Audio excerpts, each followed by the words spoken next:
With Wayfinder being just days away, you might be trying to decide who you'll be playing when the game releases. Well, today I'll be giving Niss the spotlight, giving you insight on everything you need to know to make your decision.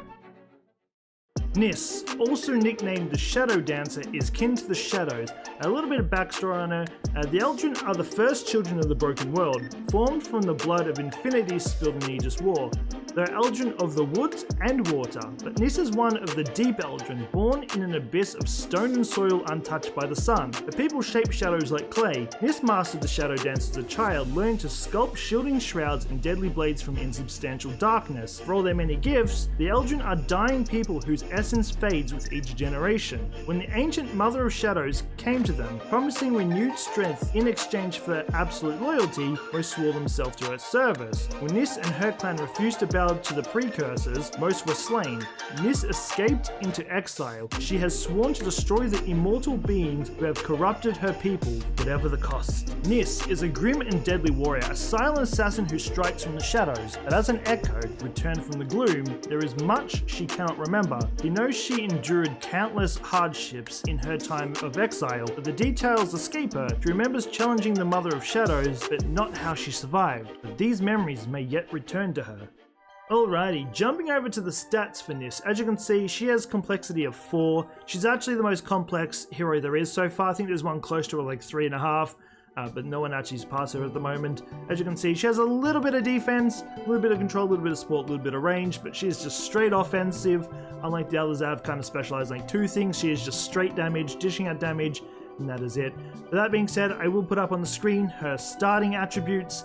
Keep in mind these are from the beta, but she has max health of 90, attack power 180, ability power is 270, crit rating and crit power is both 203, break power is 68, physical defense is 131, magic defense is 150, and her resilience is 50. So as you can see, she has a little bit of defense, but she is just designed to just dish out damage and just destroy her opponents. Jumping into Niss's first ability, we have Shadow Step. Dash in a line, dealing damage. After a short delay, a Gloom clone will dash from the initial position to you, dealing damage to an enemy.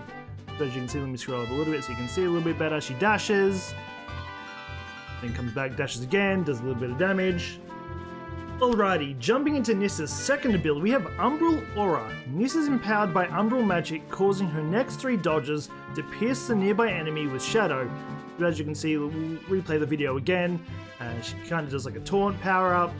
He dashes, guy gets spiked, dashes the second time, spiked, dashes the third time, and spikes again. Right, jumping into her third ability, we have Vengeful Shade, briefly becoming immune to attacks and damaging enemies in front of Niss. So scrolling up a little bit, as you can see, when we replay the video, and does a flip, throws down kunais, I want to call them, and yeah, pretty cool animation, not gonna lie.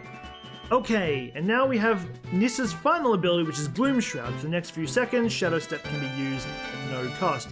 So Shadow Step is the first ability. As you can see, when the video resets, she does a ninja hand signs, she dashes constantly, going through him. No cost to that ability, which is pretty cool. I want to say this is probably my favorite ability in Nissa's. I think the animation for it just looks absolutely amazing. That being said, last thing we have is her passive ability, which is Lingering Shadow. After dodging, gain attack power for a short duration. So pretty cool. Use your Shadow Step to dodge, or use Gloom Shroud to dodge, and she's just going to keep getting attack power for a short duration. Like if you time it properly, you'll probably keep her attack power going for quite a while. Okay, and to finish off Nissa's spotlight, we have her signature weapon, Knight's Edge. Again, can't stress this enough, she's not locked into this weapon. Just keep in mind you won't have the weapon ability, but you can make your own, give her sword and shield, give her a gun, have fun, experiment, do what it is that makes you enjoy games. But anyway, the Knight's Edge, the ancestral blade of the Duskull Eldrin. The spirits of the fallen Duskull are bound to these daggers and strike out at enemies of a worthy wielder.